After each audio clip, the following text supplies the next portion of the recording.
Thank you for staying to take questions from the audience. You know, I always plan out, I do all this research to ask you questions and you just go. But we came here also to hear from the people of Harrisburg. Before we get to the people, I want to again introduce, we introduced him last night on the show. Dave McCormick is the Republican Senate candidate from Pennsylvania. Senator, great to have you. I'll give you a chance to say a couple of words. Yes, thank you. Thank you, Sean, and thank you for Mr. President for being here in the Keystone State. And the Keystone State is going to decide the future of the country, put you back in the White House and a majority in the Senate. So thank you. Thank you, David. And, you know, Mr. President, it's a scary time in the world. Our adversaries around the world, Iran, China, Russia, North Korea, are testing us. They're challenging us. We've lost deterrence. They think America's weak. They think America's on retreat. Right. And my question to you is, on day one, when you're back in the White House, how do we restore deterrence? How do we bring strength and capability back to our military? And how do we make sure that everybody in the world knows that America is back?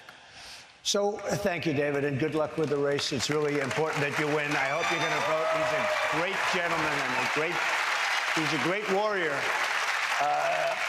The first thing we have to do, we have to strengthen our country from within.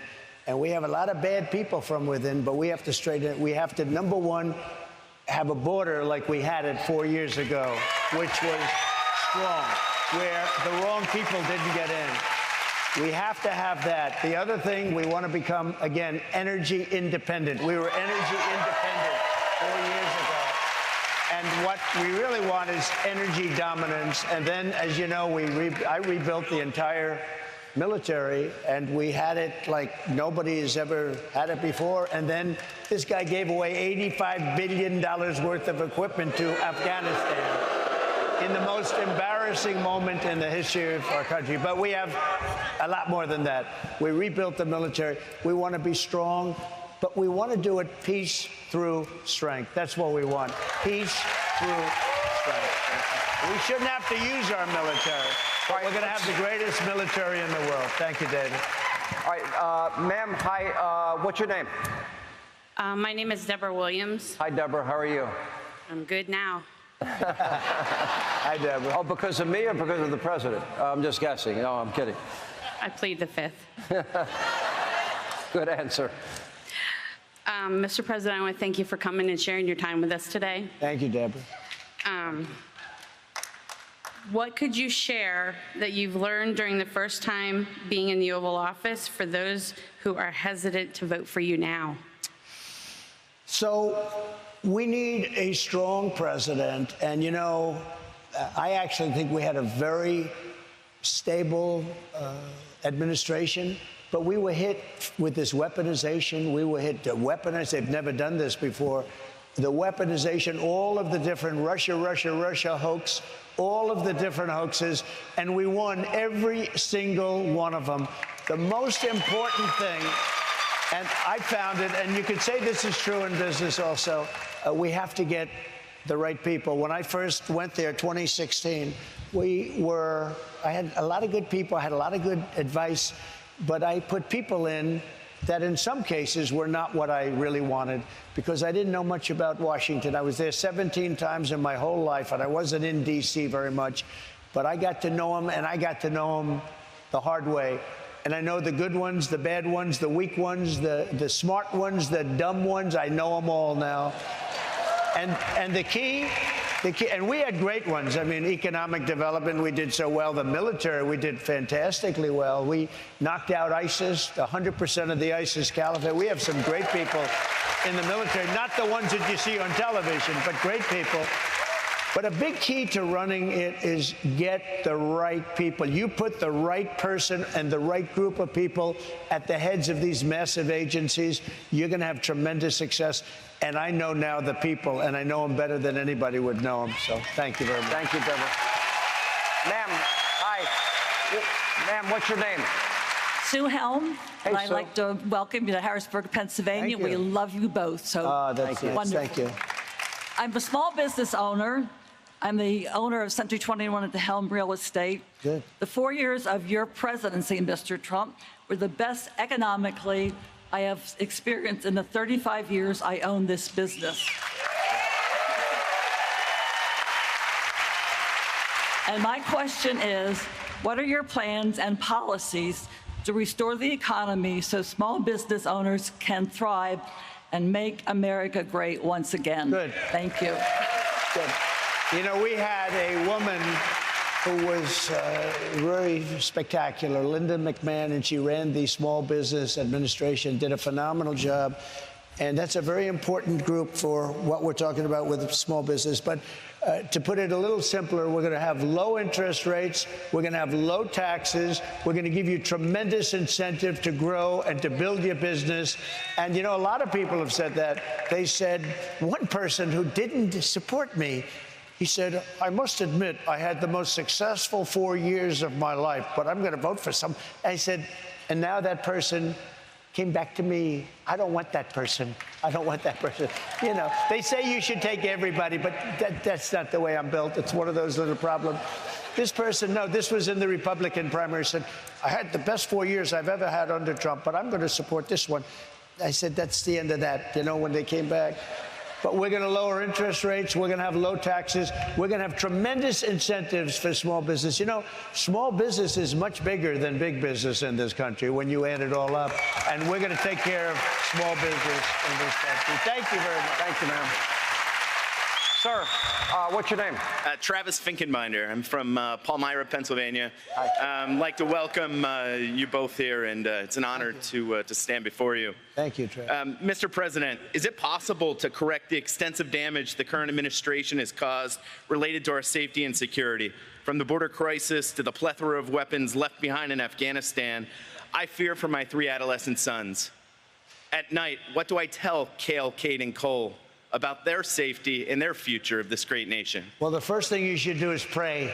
Amen. Because what they've done to our country, right? What they've done to our country, what these, and I hate to use the word, what these stupid people, naive people, but bad people, you know, weaponization. Again, they're after me. I got more court cases. On Friday, I have one. On Monday, I have one. And they do that for very bad reasons. They don't want you to campaign. They want to keep you off the campaign. They want to try and take as much money as possible instead of putting it in. But let me just tell you, the hardest problem we have, because a smart president will be able to get along with Russia, China. There are a lot of reasons why. But the biggest problem we have is they've allowed 21 million people into our country. And I told you last night, I tell you tonight, it's the single biggest problem. They've poisoned our country. They're coming in from prisons. They're coming in from mental institutions. Terrorists are coming in. The criminals are coming off the streets in Caracas, Venezuela, but all over the world, not just in South America. It's the single hardest problem that we would have never had. If I were president, you wouldn't have that problem. You wouldn't have inflation. You wouldn't have Russia attacking Ukraine. You wouldn't have had October 7th with Israel. You wouldn't have had the Afghanistan disaster, which I think is the single most embarrassing day in the history of our country, where they have billions of dollars of equipment. We lost 13 great soldiers, and I celebrated and honored their wonderful, they call them their children, and they are their children. They're wonderful children. They're kids.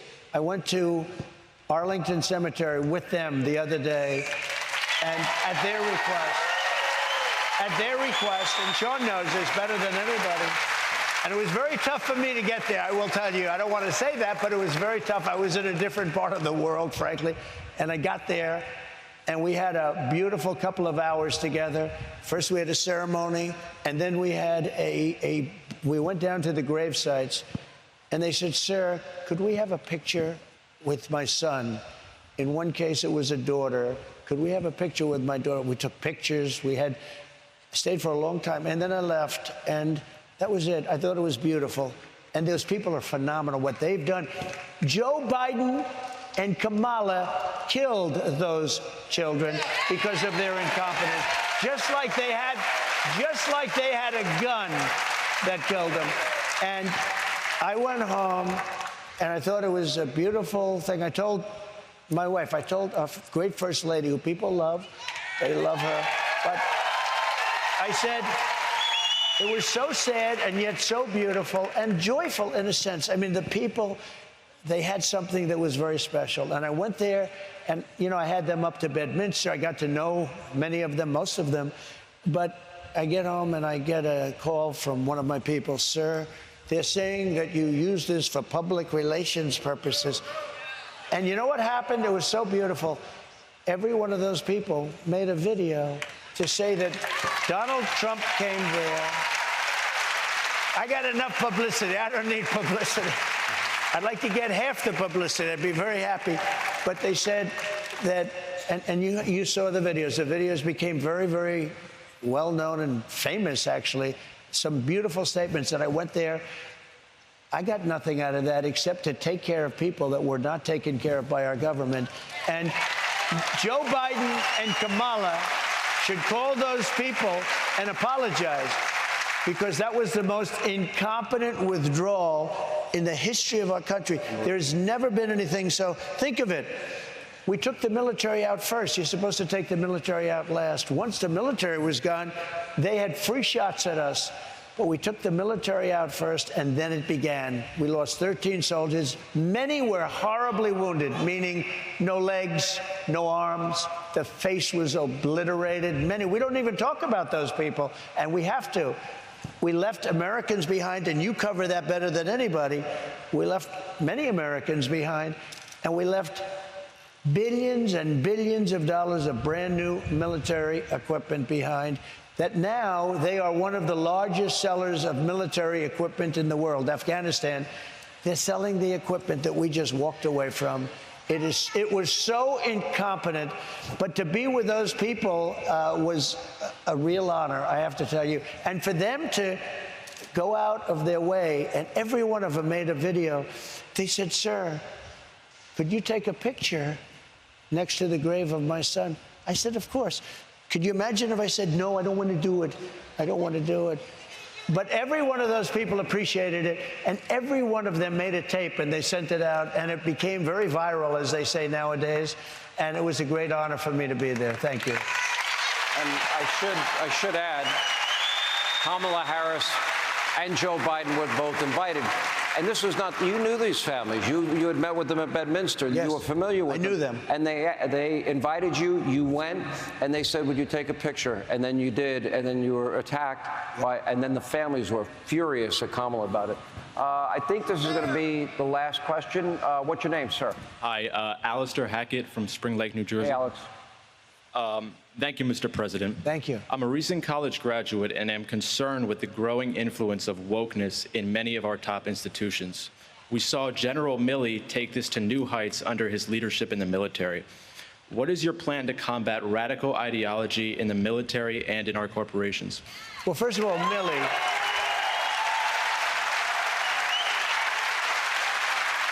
that day in Congress where Milley proclaimed his wokeness was an embarrassment to our country.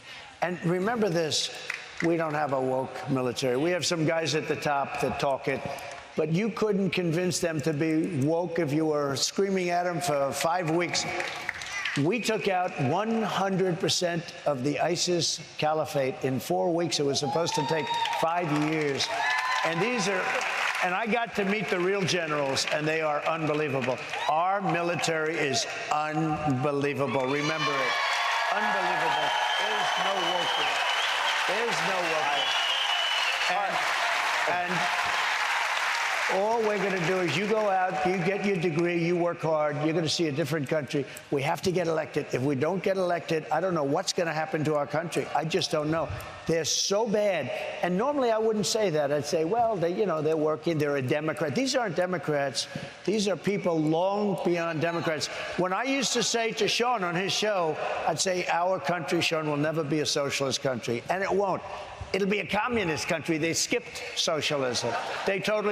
We cannot let this happen to our country, because if it does happen, we'll never be able to come back. We'll never be able to make a comeback from it. So we're going to have a big election.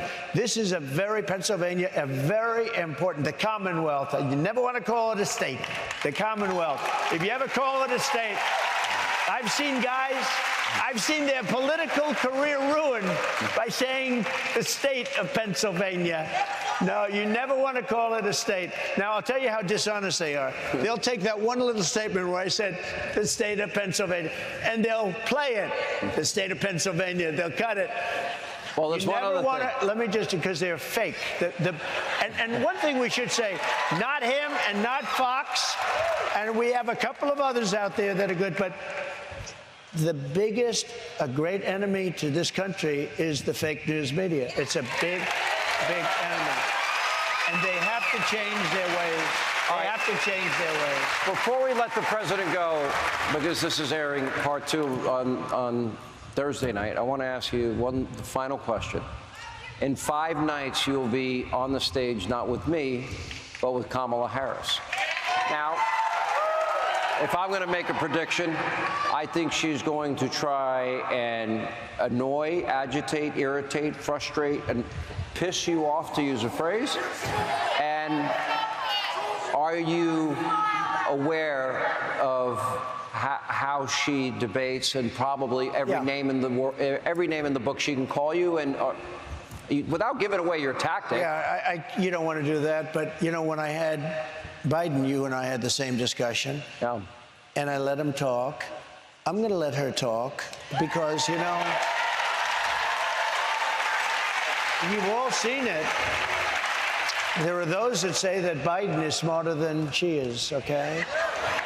And if that's the case, we have a problem. But, you know, debating's an interesting thing. I've been in many debates. I think I probably won because of debating, maybe. You know, we had a lot of debates with the Republicans. Then we had Crooked Hillary. We had a lot of different people we had to debate. And we had some great debates. You do remember the Rosie O'Donnell debate. Remember Rosie? Rosie O'Donnell. That's she's a real great one. Isn't she a great one? Anyway, but a debate is interesting. You can go in with all the strategy you want, but you have to sort of feel it out as the debate's taking place. I've seen it. You go in there and you have a strategy. Mike Tyson made the statement, everybody has a plan until they get punched in the face. It's true. It was a brilliant statement. It's a brilliant statement. So I could tell Sean exactly what I'm going to do, but, you know, things change. It depends a lot on ABC. Will they be fair or not? If they're not going to be fair, I'm going to be a little bit different than if they are. I hope they're going to be fair. We're putting a lot of reliance on a network which is known for being extremely hostile to the people in this room and to, I think, 75, 80% of the country, if you want to really know the truth. But, Sean, all I can say is this. You know, I've seen Mitt Romney go and lock himself into a log cabin for 4 or 5 weeks, and then he came out and he was horrible in the debate. He couldn't talk. He gained great knowledge. He couldn't talk. And Candy Crowley came out and she made a terrible statement that turned out to be wrong, but it destroyed the guy. But look, you have to... the way I look at debating, I think I've been really practicing all my life for this stuff. I mean, ultimately, that's what it's sort of about. So it'll be an interesting evening.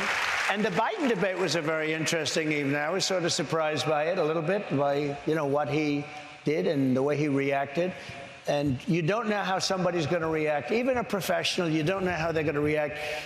And you have to sort of go with it as you get up there, Sean. I'd love to give you an answer. This is what I'm going to do, Sean. But when you get up there, you sort of, because I've done a lot of it. I went from never having debated to having done a lot of debates. But if you know she's going to try and annoy you, but that's not Well, I gonna think happen. we have a bigger problem. I think that ABC will try and annoy me. I bet that, too. Okay. President Donald Trump. Thank you, Harrisburg. Hey, Sean Hannity here. Hey, click here to subscribe to Fox News YouTube page and catch our hottest interviews and most compelling analysis. You will not get it anywhere else.